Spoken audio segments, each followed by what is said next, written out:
ఉంటే ఒకడు మురిసి మురిసి పోతాడు. ఎత్తు కాదు కురుస కాదు మీకో సత్యం చెబుతాను.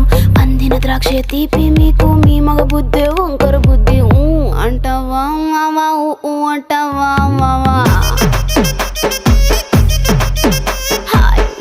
అంటావా మావా అంటావా మావా.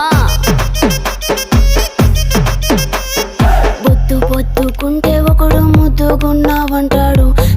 సన్నం గుంటే ఒకడు సరదా పడిపోతుంటాడు. బొద్దు కాదు సన్నం కాదు వంపు సంపు కాదండి. ఒంటిగా సిక్కామంటే చాలు మీ మగ బుద్ధే వంకర బుద్ధి. అంటావా మావా అంటావా మావా.